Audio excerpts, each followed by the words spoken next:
The name Mariupol will go down in infamy, I think, alongside Guernica, Leningrad, Aleppo, places that have been besieged and bombarded with no regard for civilian life.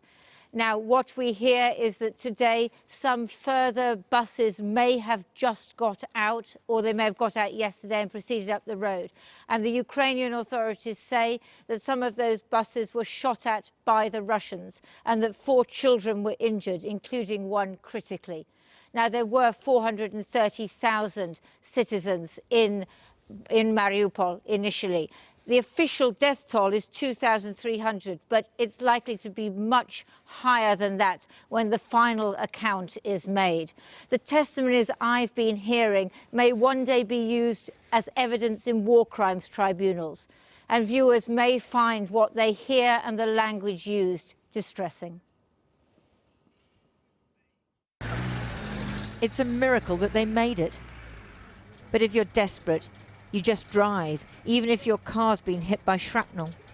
Anything to get away from the relentless bombardment, the cold, the scooping up of snow because there's no water, the hell that is Mariupol. Горят здания, люди вылазили на крышу, пускали знаки СОС, просили, чтобы спасали их детей, но спасать некому, пожарные службы, ничего не работало, воды в городе нет, тушить 9-этажное здание это нереально. По сути, города нет. Most cars have a sign with the word for children written in Russian. They wrote it on the ground in front of the theatre in Mariupol, where children and women were sheltering, but the Russians attacked it anyway. Maria told me her children were just near the theatre when the rockets struck. I don't know why it was very quiet for me, and like in very, very slow motion. The huge wave of dust, and my children were there next to theater. I was running very fast, and when I was in the wave, I see nothing in the dust, just people were screaming.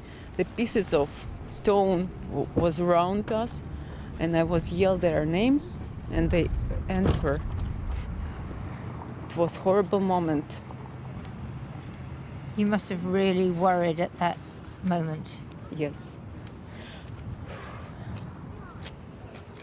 But here they are, 13-year-old Igor and 15-year-old Eva Elizabeta, plus the neighbours' kids and the family cat, Granny in the front, and the big dog guarding them all. Survivors of what the Ukrainian president says are war crimes, deliberate attacks on civilians. Did you see anybody killed? Yes, I saw dead people, our neighbors. I was helping the lady to take her husband out because they couldn't, they didn't took people, just I don't know who. Somebody told her that she have to take all dead people she had and left on the street next to the house. And that's what they did? Yes. How many bodies did you see? It was 3 in one house, and I don't know what about another one. It was 3 houses and huge hole, about 7 meters diameter.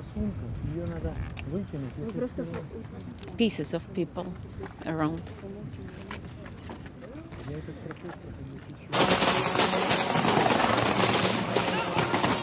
A propaganda channel run by the pro-Russian Chechen leader Ramzan Kadyrov shows his troops firing at apartment blocks in Mariupol.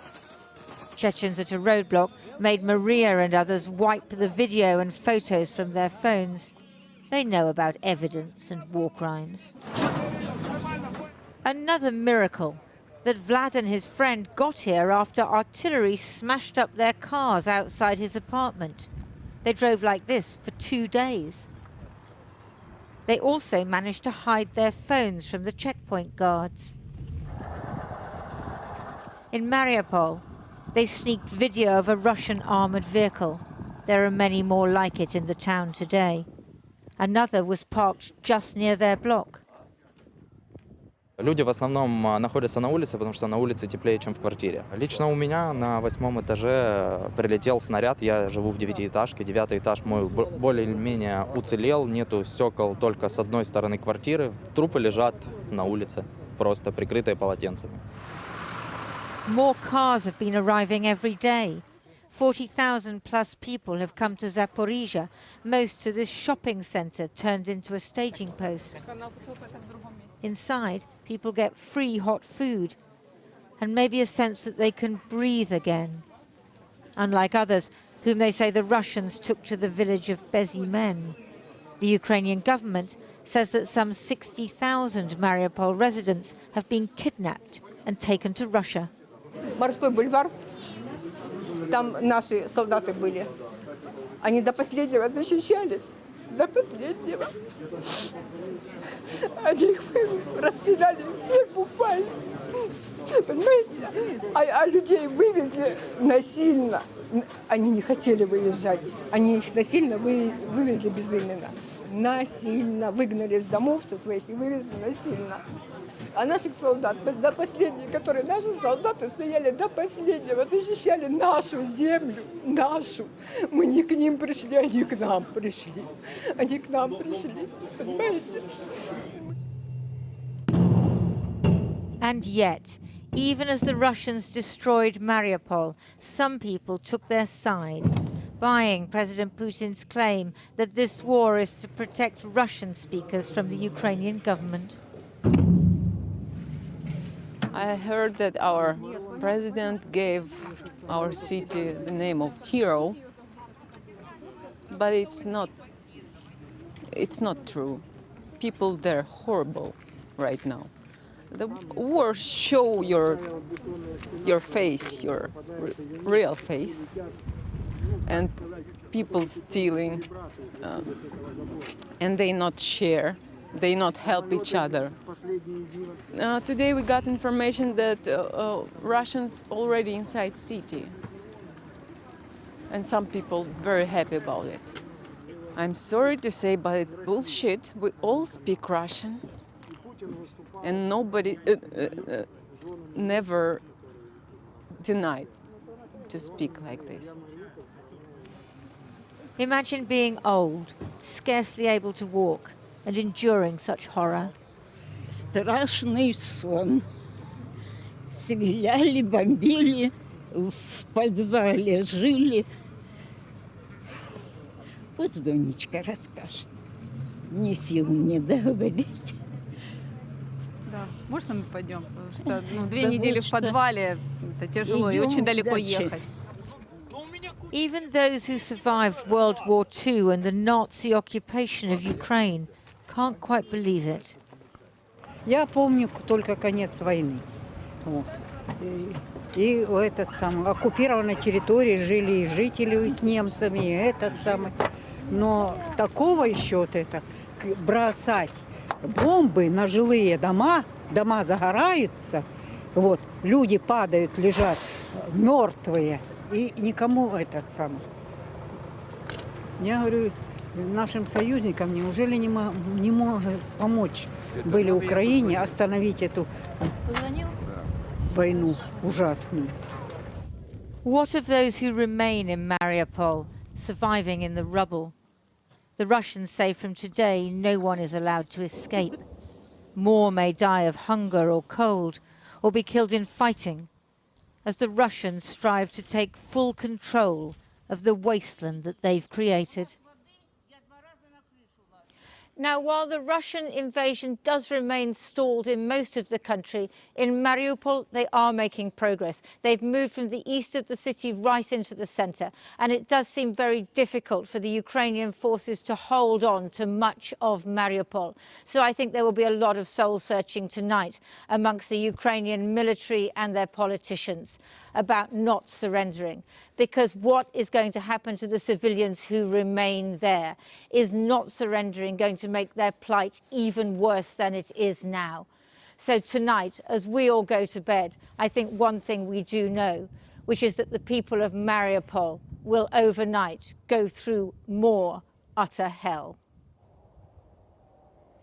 Lindsay Hilson in Dnipro. Well, joining me now is the leading human rights lawyer, Sir Geoffrey Nice, who led the prosecution of the former Serbian president, Slobodan Milosevic, at the International Criminal Tribunal for the former Yugoslavia. So, Geoffrey, how do you match up the testimony, the kind of thing we've just heard from those people, those witnesses from Mariupol, and give them a chance to hold Putin and his generals to account?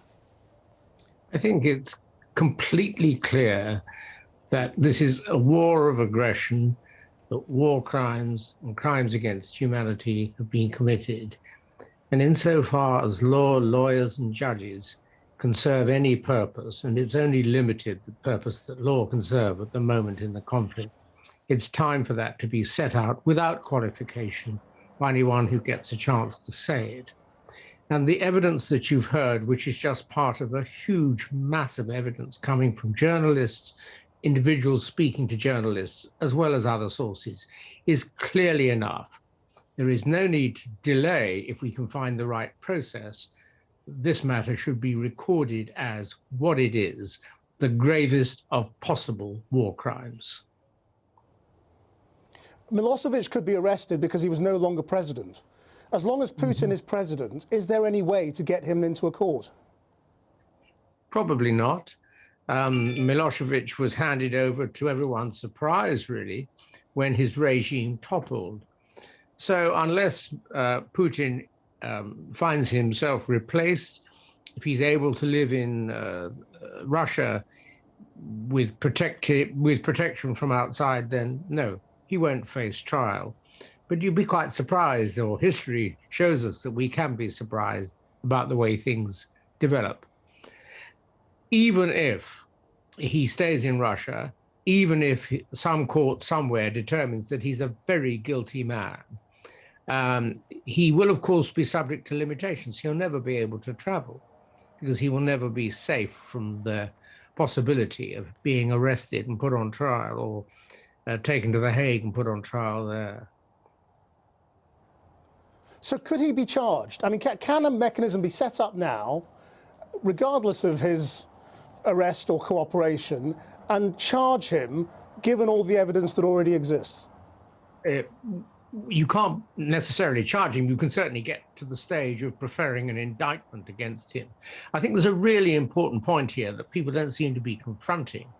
The only obstacle to him being charged with the war, with the crime of aggression, is that Russia has a veto on the Security Council, and people seem to be taking that as granted. How absurd is that? People must recognize that that is the equivalent of Hitler, maybe surrounded with Himmler and Goebbels and one or two others, having a veto in 1940 or 1944 as to who should stand trial at Nuremberg. It is utterly absurd. And either that can be got round by the General Assembly or in some other way, or Russia can be required to concede jurisdiction of the ICC, or Russia must be removed from the Security Council. We know that that is unlikely to happen. Why? Because, of course, countries like England and France are probably rather concerned that they might justifiably lose their seats on the Security Council and their vetoes being replaced by people who don't have a white skin or an Oriental appearance. So there are all sorts of problems, but let's be straightforward. There is a mechanism for trying this man, and the only apparent impediment is the Security Council. What nonsense is that? There is a move to create a separate tribunal, and good luck to that. It's a better than nothing option, but surely we should use the systems we have at the moment and turn them to best effect by being realistic in the modern world as to how we should deal with this absolutely appalling war crime, crimes against humanity and aggression. Now, just practically, we know from many sources that people have been stopped by Russian soldiers, Chechens, as Lindsay said in her piece, and they've had their phones wiped to remove evidence. What should people do who have come out of these zones to preserve their evidence from memory or any other evidence they may have? Well, I'm not an expert in this area, and it's not for me really to recommend what other people should do. But as a matter of common sense, you should do absolutely everything to transmit your records to others who are in safer environments, if and when you can, and to hang on to your record, your telephone record, if at all possible, because without any doubt that evidence will be admissible in one form or another before any sensible modern tribunal that deals with these matters. Sir Geoffrey Nice, thank you very much indeed for your time. Well, beyond the trauma of Mariupol, there's been heavy fighting around the strategic city of Mykolaiv, and the outskirts of Odessa were shelled for the first time. In Kherson, Russian troops opened fire as people protested against the occupation of their city. Ukrainian forces reportedly retook the town of Makariv to the west of Kiev. But in the capital itself, 8 people were killed after Russian shelling destroyed a shopping centre in a residential district, along with nearby buildings. And a warning, my report contains distressing images. Thankfully, it was the middle of the night. By day, the Retroville shopping centre in Kiev would have been teeming with people. As it was, 8 were reported dead.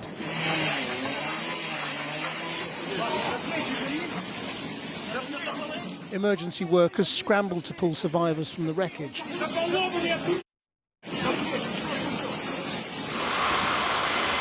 Perhaps this is what Russia meant today when it said progress at the peace talks was stalling. Ukraine said this kind of attack shows Russia is not negotiating in good faith.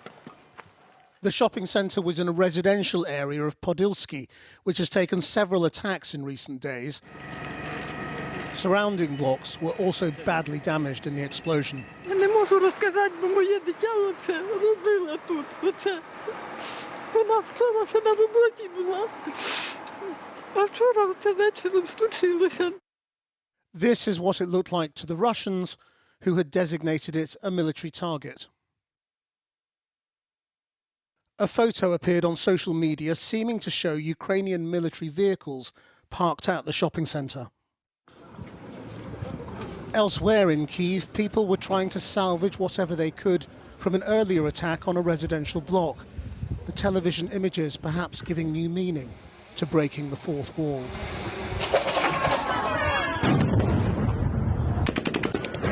In Russian-occupied Kherson, Russian soldiers had had enough of Ukrainian defiance.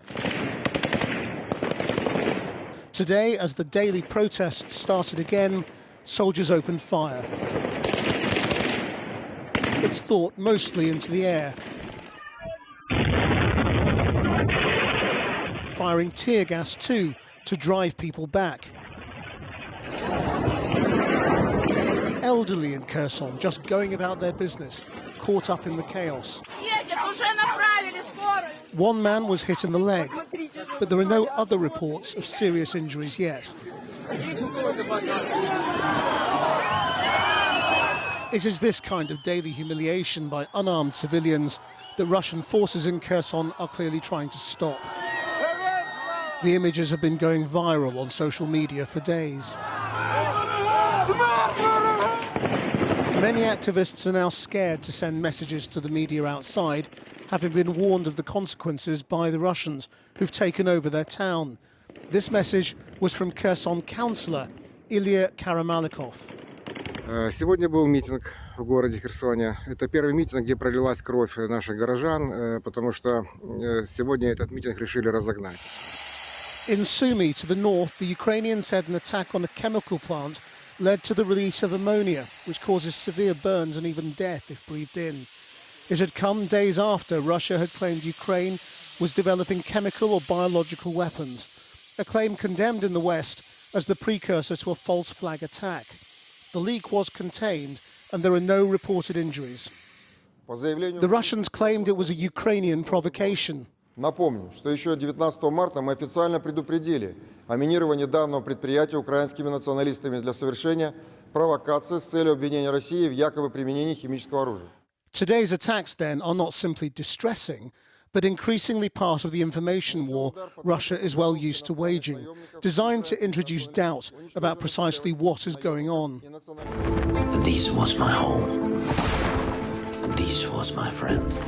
But Ukraine's info war is sophisticated too. A video in English, and thus clearly aimed at Western allies rather than Ukrainians, was released by President Zelensky's office. Millions and millions of fresh wounds are bleeding with that wars. Yes, Ukraine was beautiful. It is only day 26. It will become great, great Ukraine. Well, here in Lviv, the city has functioned as somewhat of a safe haven for many of those fleeing the fighting. Some have now reached here from Mariupol. And earlier I spoke to Ivan Stanislavski, a photographer who fled the city last week. He tried to leave earlier, but was stopped twice by the Ukrainian army, who told him it was not safe. I asked him about the horrors he'd experienced in the besieged city. I see tanks, I see troops, I see not blowing missiles and bombs. I see everything, I think. It must be very frightening. Yes. Did you see people hurt? Yes, I see and hurt people and died people on the streets in Mariupol. It's usually. What did you see? Every day, some of civilian peoples were died in lines of food on water. That's our lives, and every day we can see that. We cook on the fire, in our yards, and many people died because he was out of the shelters on the streets cooking food. They died at this time. Because they were outside? Yes. Did you hear about the humanitarian corridors? No. In Mariupol has no any connection, cell phones or internet. So you had no idea what was going on? No idea. We spontaneously sitting in the car and go into the checkpoints to left Mariupol. We twice trying to do this, and third time was successfully. Why was it unsuccessful the first two times? What happened? Ukrainian army has an order, don't permit civilian people through checkpoint. Right, so they turned you back? Yes. You said you saw people hurt. Yes. Do you know anybody who was hurt? No, I don't know anybody. You don't know anybody who lost their lives? No. That's lucky. Yes, we're lucky. But I don't know about all of my friends or relatives. Is she okay? I don't know. How long do you think you can stay like this? It's beginning in Mariupol. We live from morning to evening, from evening to morning, and that's our mission. Has this war made you more patriotic? No, I was patriotic, and before war I realized that it's important to be Ukrainian in Ukraine. What do you believe in your heart is going to happen now? Now I don't really realize totally what's happened to me. That psychologically don't get this. I don't know. My emotion was frozen like period in Mariupol, and I feel that I like a stone. Would you fight? No, I'm not soldier. I'm not fighting, and with me in Mariupol with me were my wife, her sister, her children. My mission was cook food on the streets under fighting and boiled water. My day came this mission. That was your fight? This is my mission, my fight, and that's I to do in Mariupol. Thank you very much indeed. Thank you for telling me about it. Thank you.